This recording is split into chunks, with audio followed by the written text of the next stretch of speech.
नमस्कार मित्रों, मैं हेमंत जोशी। मैं एक नई शिक्षा से संबंधित विषय को लेकर के आपके सामने उपस्थित हूँ। मेरा उन सभी अभिभावकों से आग्रह है कि इस वीडियो को आप प्रारंभ से लेकर के अंत तक अवश्य सुनें। एक वैचारिक क्रांति का प्रवाह होगा जिसके लिए आप लोग चिंतित रहते हैं। शिक्षा से संबंध होने के कारण, शिक्षा जगत से संबंध होने के कारण विभिन्न प्रकार के लोग मिलते हैं। कई लोगों के साथ वैचारिक क्रांति, विचारों का आदान प्रदान होता है, सुझाव परामर्श होते हैं, कुछ चीज़ें सुनी जाती हैं, कुछ चीज़ें सुनाई जाती हैं। तो एक निष्कर्ष निकलता है और वह निष्कर्ष मैंने अपने शोध के माध्यम से पाया कि हमारे समाज में 4 प्रकार के अभिभावक हैं। 4 प्रकार के। वो 4 प्रकार के अभिभावक किस प्रकार से हैं? एक तो उच्च वर्ग हैं, उच्च वर्ग के अभिभावक। एक हैं मध्यम वर्ग के अभिभावक और एक हैं तीसरे मध्यम में निम्न वर्ग के अभिभावक, अर्थात मध्यम से भी थोड़ा नीचे। और एक चौथा वर्ग है निम्न अभिभावक, निम्न स्तर के अभिभावक। अर्थात ये जो कैटेगराइजेशन किया है मैंने, ये अभिभावक की जो आमदनी है, आय के स्रोत हैं, उन स्रोतों के आधार पर कर रखा है।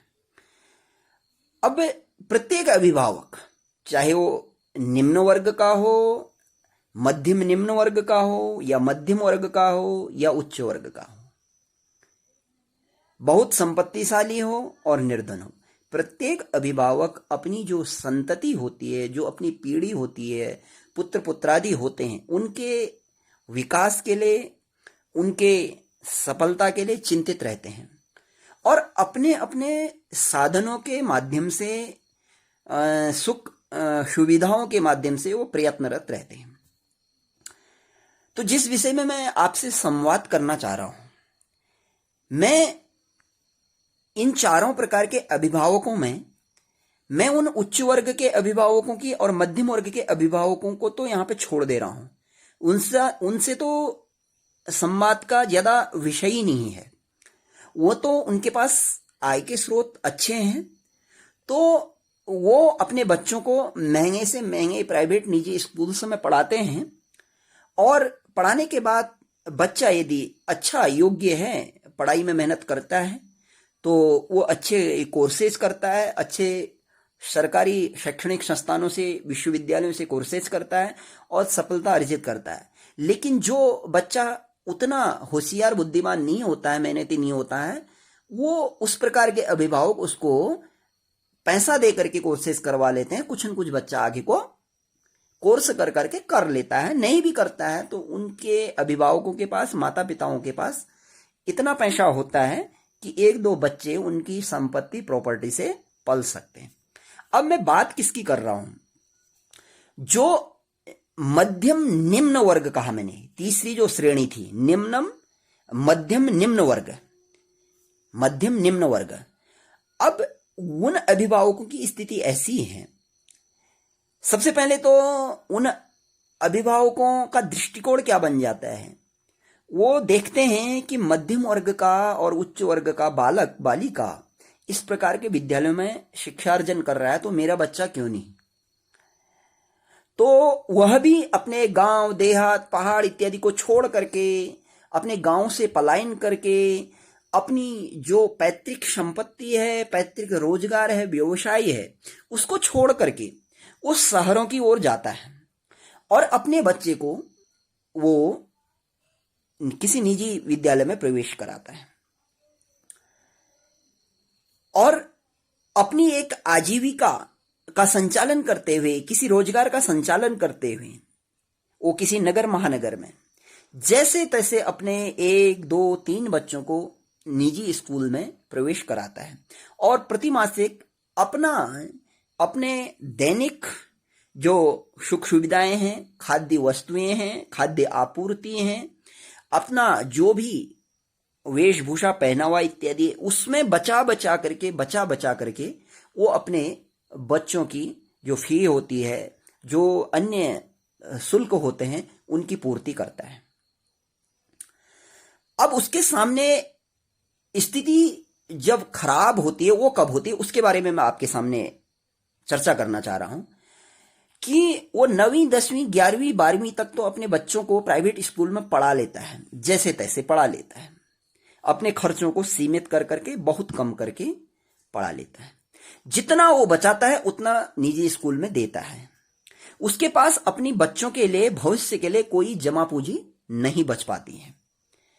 लेकिन जब वो ही बच्चा इंटर कर लेता है, वो बुद्धिमान भी होता है, वो मेधावी होता है, मेधा से संपन्न होता है, लेकिन जब वो इंटर कर लेता है, इंटरमीडिएट उत्तीर्ण कर लेता है, तो उसके सामने और उसके अभिभावकों के सामने एक बहुत बड़ी चुनौती होती है। उस चुनौती के बारे में ये जो मध्यम निम्न वर्ग के अभिभावक हैं वो ध्यान से सुने।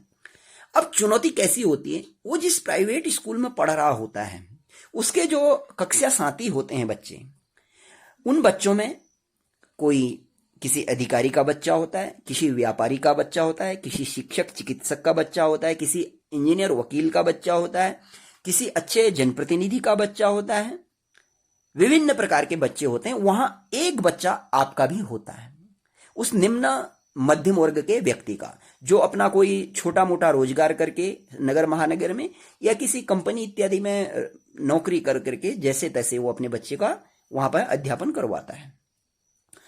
अब क्या होता है कि वो जो अच्छे अच्छे घरानों के मध्यम वर्ग के और उच्च वर्ग के बच्चे उस विद्यालय में उसके कक्षा साथी हैं, वो क्या बातें करते हैं उस कक्षा में कि अपने स्तर के अनुसार कोई जेई एडवांस की तैयारी करता है, आईआईटी में एडमिशन का सपना पालता है, कोई नीट एग्जाम क्लियर करके डॉक्टर बनना चाहता है, कोई बच्चा किसी प्रतिष्ठित कॉलेज विश्वविद्यालय में प्रवेश लेकर के अपनी जो एजुकेशन होती है, शिक्षा होती है, उसको पूर्ण करना चाहता है।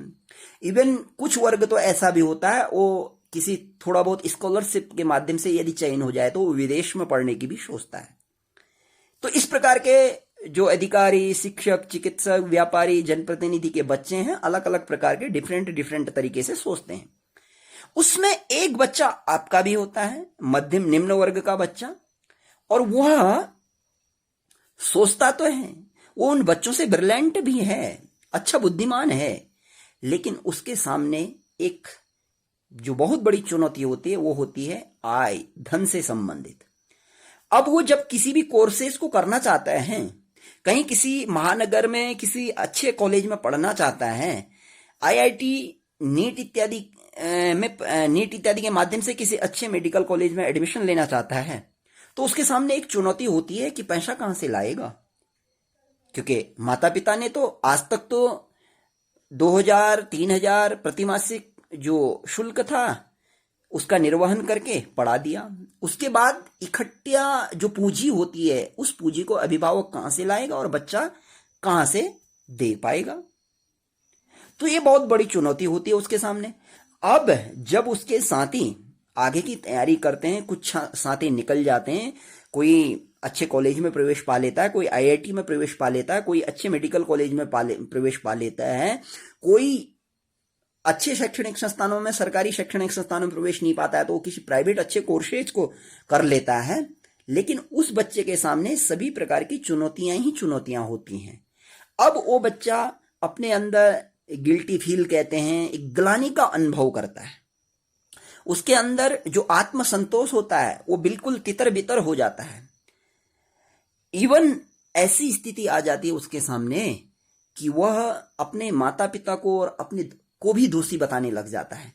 क्योंकि जब उसके सारे कक्षा साथी धन बल के कारण, अपने पारिवारिक वातावरण के कारण, आर्थिक स्थिति के कारण आगे को बढ़ रहे होते हैं और वो अपने माता पिता की आर्थिक स्थिति अच्छी न होने के कारण पीछे को रहता है या वहीं पे जहां पे था वहीं पे रह जाता है, तो उसके अंदर बहुत ही विद्रोह पैदा होता है। उसके अंदर जो मानसिक अशांति है वो पैदा होती है। और उसके अंदर यहां तक कि कई बच्चों के अंदर तो जो बहुत अच्छे मेधावी होते हैं, जिनके सपने होते हैं, क्योंकि पहले उनको पता नहीं होता है कि मेरे सामने दिक्कत क्या रहेगी, और नहीं उन अभिभावकों को पता रहता है। वो तो जब इंटरमीडिएट परीक्षा उत्तीर्ण कर लेता है तब अभिभावक को भी अनुभव होता है और उस बच्चे को भी अनुभव होता है। तो उसके सामने ऐसी स्थिति आ जाती है, कुछ मेधावी बच्चे तो हम सुनते हैं कि आत्महत्या की स्थिति तक आ जाते हैं। तो ये बहुत बड़ी चुनौती है उन मध्यम निम्न वर्ग के अभिभावकों के सामने और उनके पाल्यों की। आप समझ रहे होंगे कि निम्न मध्यम वर्ग और मध्यम निम्न वर्ग के अभिभावकों को किस श्रेणी में मैं रख रहा हूं और कौन उस श्रेणी में आते हैं। अर्थात जो छोटी मोटी आजीविका वाले होते हैं, वर्तमान के हिसाब से 15-20 हजार 25 हजार रुपए प्रतिमासिक कमाते हैं, और वो ये नहीं समझ पाते हैं, वो शिक्षा शास्त्र के सिद्धांतों को नहीं समझ पाते हैं, वो हमारे देश की जो शिक्षा नीतियां हैं 1950 के बाद ही जो प्रवर्तित हैं उनको नहीं समझ पाते हैं। उनको जो एक देखा देखी है, स्विंगनेस है, उसके माध्यम से वो अपने और अपने जो बच्चे हैं उनका जीवन थोड़ा कष्टमय बना देते हैं, और वो अपने लिए कुछ जमा पूंजी भी नहीं कर पाते हैं, जमा नहीं कर पाते हैं, अपने पाल्यों के लिए कुछ जमा नहीं कर पाते हैं, क्योंकि जितना बचत हो रही थी उसको तो 2 या 3 बच्चों के नाम से वो प्राइवेट स्कूल में दे रहे थे, क्योंकि प्राइवेट स्कूल में तो आए दिन कुछ न कुछ लिया ही जाना है, मिलना कुछ नहीं है बच्चे को। अब मैं अगली जो बात करता हूं वो बात है जो निम्न वर्ग का अभिभावक है, जिसके पास एक निश्चित रोजगार नहीं है, जिसके पास आजीविका के साधन नहीं है, जो सामान्य पृष्ठभूमि का है, जो गांव देहात में पहाड़ में रहता है, और उसके बच्चे बिना कुछ देख करके सरकारी स्कूल में पढ़ते हैं। यदि वो निम्न वर्ग का अभिभावक अपने बच्चों के प्रति अवेयर रहता है, जागरूक रहता है, तो हमने यह पाया है शिक्षा जगत में कार्य करते हुए, शिक्षा जगत को देखते हुए हमने यह पाया है कि वह बच्चा, वह मेधावी बच्चा न केवल अपने जीवन में सफल होता है, वह बच्चा अपने जीवन के जो मौलिक लक्ष्य होते हैं उन लक्ष्यों को प्राप्त करता है, वो चारित्रिक रूप से, नैतिक रूप से संपन्न होता है, वो शिष्ट होता है, वो अनुशासित होता है, उसको संघर्ष का पता होता है, उसको कष्ट का पता होता है, और वह बहुत बड़े पद में नहीं भी तो वो इंजीनियर डॉक्टर नहीं भी बन पाता है तो वो भारतीय सेना में चयनित होता है, वो पुलिस में चयनित होता है, उससे ऊपर थोड़ा उठे यदि वो आगे को मेहनत करता है, अपने संघर्ष कष्ट को करते हुए, अनुभव करते हुए, झेलते हुए वो एक शिक्षक बनता है, वो टीजीटी पीजीटी लेक्चरर बनता है, वो प्रोफेसर बनता है, वो अच्छा न्यायविद होता है, वो वकील बनता है, वो अच्छा जनप्रतिनिधि भी बनता है, वो एक अच्छा कवि बन जाता है, वो एक अच्छा लेखक बन जाता है, कष्ट संघर्ष करते हुए, क्योंकि वो बचपन से ही उस चीज को देखता। और साथ ही मैं जो और फायदा बता रहा हूं, जो निम्न वर्ग का जो अभिभावक है, यदि वो अपने बच्चे के प्रति जागरूक रहता है तो वह बच्चा न केवल पढ़ता है, न केवल अपने लक्ष्यों को प्राप्त करता है, अपितु उसको सरकार के पक्ष से विभिन्न प्रकार की सुविधाएं भी प्रदान की जाती हैं, मिलती हैं, विभिन्न प्रकार की छात्रवृत्तियां मिलती हैं, विभिन्न प्रकार के जो एकेडमिक गतिविधियां होती हैं, शिक्षण एवं शिक्षणेतर गतिविधियां होती हैं, उन गतिविधियों में वो प्रतिभाग करता है, वो विभिन्न स्थानों पर घूमता है, भ्रमण करता है, उससे ज्ञान प्राप्त करता है, और वह बच्चा एक दिन सफल होकर के देश की राष्ट्रपति वर्तमान में हैं, प्रधानमंत्री हैं, लोकसभा अध्यक्ष हैं, विभिन्न राज्यों के मुख्यमंत्री हैं, राज्यपाल हैं, ये सारे निम्न वर्ग के लगभग हैं। निम्न वर्ग के मैं बात बता रहा हूं, निम्न वर्ग के राष्ट्रपति हैं, प्रधानमंत्री हैं, लोकसभा अध्यक्ष हैं, ये सारे हमारे निम्न वर्ग के लोग हैं, और सरकारी स्कूल से में पढ़ के देश का प्रतिनिधित्व कर रहे हैं, क्योंकि इनको संघर्ष करने की प्रवृत्ति हो जाती है, इनको कष्ट सहने की, इनका शरीर का जो प्रकृति होती है वो बहुत मजबूत हो जाती है। क्योंकि हम अपने विद्यालय में ही देखते हैं ऐसे बच्चे जो 80, 85, 90% अंक अर्जित कर रहे हैं, 10-10, 12-12 किलोमीटर दूर पैदल चल करके आते हैं और उतना ही पैदल जाते हैं, और घर जा करके हर प्रकार का काम करते हैं, समाज सेवा करते हैं, माता पिता की सेवा करते हैं। लेकिन जो मध्यम निम्न वर्ग के बारे में मैंने बताया आपको, वो बच्चे ऐसे हो जाते हैं, उनको काम कुछ नहीं कराया जाता है, उनको खाना खा करके न खा करके माता पिता उनको सारी सुख सुविधाएं देते हैं, कुछ नैतिक ज्ञान नहीं सिखाया जाता है उनको, उनको जीवन जीने का ज्ञान नहीं सिखाया जाता है, न विद्यालय में न माता पिता के द्वारा। बस केवल उनको तो रट्टू तोता बनाया जाता है। वो बच्चे जब इंटर के बाद अपनी आर्थिक स्थिति के कारण पीछे रहते हैं, न वो भारतीय सेना में जा पाते हैं, क्योंकि उनको भारतीय सेना शूट नहीं कर पाती है, न वो अपने पैतृक कोई आजीविका का निर्वहन कर पाते हैं, पैतृक कार्य को कर पाते हैं, न वो पैदल ही चल पाते हैं। तो उस प्रकार के जो निम्न मध्यम वर्ग है वह सबसे ज्यादा प्रताड़ित हो जाता है, सबसे ज्यादा दुखी हो जाता है, सबसे ज्यादा असफल हो जाता है। ये मेरा शोध है, मेरे मित्रता में, संबंधियों में, मेरे गांव में ये मैंने शोध किया, मैं शोध के कारण इन शब्दों को कह रहा हूं, इस विषय को आपके सामने उपस्थित रख रहा हूं। जितने भी निम्न मध्यम वर्ग के लोग पढ़ाई के नाम से अपने गांवों को, अपने देहातों को, अपने पहाड़ों को सरकारी स्कूल में न पढ़ाते हुए नगर महानगरों की ओर चले, देखा देखी के चक्कर में उनके बच्चे सफल नहीं हो पाए। उसका मूल कारण यही था, उनका बच्चा पढ़ने में बुद्धिमान नहीं था, मेधावी नहीं था। ऐसा नहीं है, बच्चा बुद्धिमान था, मेधावी था, लेकिन जब वो 10वीं 12वीं किए उसके बाद उनकी स्थिति, उनके अभिभावकों की स्थिति ऐसी नहीं थी कि वो अपने बच्चों को अच्छा कोई पाठ्यक्रम कोर्स करा पाएं, किसी अच्छे विश्वविद्यालय में पढ़ा पाएं या अच्छा मार्गदर्शन कर पाएं। तो जो निम्न वर्ग की बात मैं कह रहा था, उस निम्न वर्ग के बच्चे अच्छे अच्छे सरकारी सेवाओं में आज वही चयनित हो रहे हैं। आज भी सरकारी सेवाओं में जो चयनित हो रहे हैं वो वही निम्न वर्ग के बच्चे चयनित हो रहे हैं, जनप्रतिनिधि बन रहे हैं, राजनेता बन रहे हैं, अधिकतर वही बन रहे हैं। हाँ, मैं कह सकता हूं आईआईटी नीट इत्यादि कर करके यानी इंजीनियर डॉक्टर में इसलिए वो कम जा पाते हैं, उनका औसत इसलिए कम होता है क्योंकि हमारे देश की शिक्षा पद्धति ऐसी बना रखी है, महंगी शिक्षा पद्धति है, तो इसलिए वो पीछे रह जाते हैं। कोई दोष नहीं है उसमें उनका। और सारे पदों में आईएएस हमारे सरकारी स्कूल के पढ़े हुए बन रहे हैं, तो इसलिए अच्छी अच्छी जो सरकारी सेवाएं हैं उसमें निम्न वर्ग का बच्चा जाता है। क्यों? क्योंकि वह हर संघर्ष को किया हुआ है, हर कष्ट को अनुभव किया हुआ है। तो मेरा इस वीडियो के माध्यम से आप लोगों से आग्रह है, जो निम्न मध्यम वर्ग के जो परिवार हैं, जिनकी आजीविका सीमित है, वो अपने बच्चों को थोड़ा जागरूक होकर के सरकारी विद्यालय में प्रवेश कराएं और विद्यालय की जो बैठकें होती हैं उन बैठकों में प्रतिभाग करें। आप शिक्षकों को और सरकार को, प्रशासन को विश्वास में लेकर के जागरूक बने। आपके बच्चे को विभिन्न प्रकार की सुविधाएं मिलती हैं। अब तो उत्तराखंड सरकार की यदि हम बात करें तो 6 से लेकर के 12वीं तक पढ़ने वाले प्रत्येक मेधावी बच्चे को प्रतिमासिक छात्रवृत्ति दिए जाने का भी प्रावधान कर दिया गया है। यद्यपि छात्रवृत्तियां कई प्रकार की, NMMS, शिवानंदन नोटियाल, सिरिदेव सुमन और केंद्रीय संस्कृत विश्वविद्यालय से संस्कृत छात्रवृत्ति, विभिन्न प्रकार की छात्रवृत्तियां बच्चों को मिल रही हैं। हमारे विद्यालय पतलोट में हर प्रतिवर्ष 3, 4, 5 बच्चों को ये अच्छी अच्छी छात्रवृत्तियां मिलती हैं। संस्कृत छात्रवृत्तियां तो 15 बच्चों को भी मिल चुकी है एक साथ, क्योंकि जागरूकता हम लोगों पे है, बच्चों को जागरूक करते हैं तो बच्चे फायदे में रहते हैं।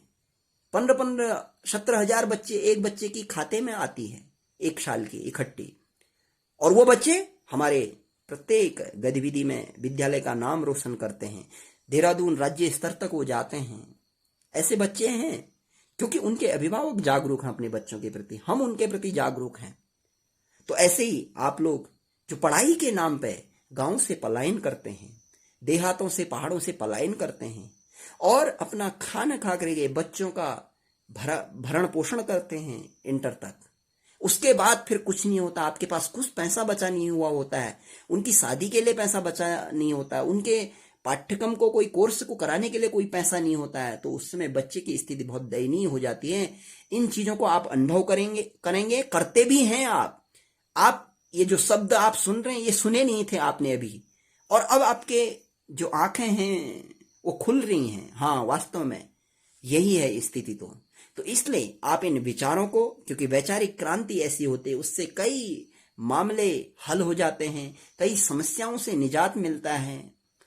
तो इसलिए मेरा वीडियो को बनाने का उद्देश्य कोई अपना नाम प्रसिद्धि की ओर ले जाना नहीं है। मेरा उद्देश्य यह है, मेरे शब्दों से आप समझ पा रहे होंगे कि आप लोग जागरूक हुए। एक अभिभावक के रूप में अपनी सीमा को देख करके आप अपने हाथों को फैलाएं। अगल बगल वाला क्या कर रहा है उसको न देखें, आप अपने को देखें, कि आपका जीवन अपना जीवन है। आपके जीवन में किसी अन्य का हस्तक्षेप उतना नहीं होना चाहिए, नहीं होता है। दूसरे की अपेक्षा आप ही उसके मालिक हैं, आप ही आपका अपना ही अस्तित्व है। तो इसलिए आप सोच समझ करके निर्णय करें और बच्चों को, जो मध्यम निम्न वर्ग के लोग हैं और जो निम्न वर्ग के लोग हैं, सरकारी विद्यालयों में प्रवेश कराएं, विभिन्न प्रकार की सुविधाएं पाएं और बच्चों के प्रति जागरूक होएं। तो आपका बच्चा निश्चित ही भारतीय सेना में जाएगा। जो कम मेधावी, जो उतना मेहनत, उतना पढ़ाई नहीं कर पाता आगे को, फिर आगे पढ़ाई मेहनत करता है तो सरकारी सेवाओं में कोई शिक्षक बनेगा, कोई अच्छा अधिकारी बनेगा, कोई जनप्रतिनिधि बनेगा, कुछ न कुछ कर पाएगा आपका बच्चा। और आपके पास जो वर्तमान में कमा रहे हैं उसको आप उस बच्चे के प्रति मासिक एफडी करवा देंगे या आरडी करवा देंगे, तो वो पैसा आपको कल के दिन काम आएगा। यदि बच्चा रोजगार करना चाहता है तो उस बच्चे को आप रोजगार पर प्रवृत्त कर सकते हैं। तो इसलिए मेरी इन बातों को आप समझेंगे, ध्यान रखेंगे और इन विचारों का आदान प्रदान करेंगे, इनको प्रचारित करेंगे। ऐसा मेरा आपसे आग्रह है कि आप भी सही रास्ते पर चलें और अपने गांव के लोगों को, अन्यों को भी जो परेशान है इस प्रकार से, क्योंकि मैंने ये वीडियो इसलिए बनाया कि विभिन्न प्रकार के ऐसे लोगों को मैं सुनता हूं, अनुभव करता हूं, तो इसलिए बनाया। तो उनके लिए भी आप मार्ग प्रशस्त करें। मैं इन्हीं शब्दों के साथ यहीं पर रखता हूं। अगले वीडियो में आपके सामने पुनः उपस्थित होऊंगा। धन्यवाद, नमस्कार।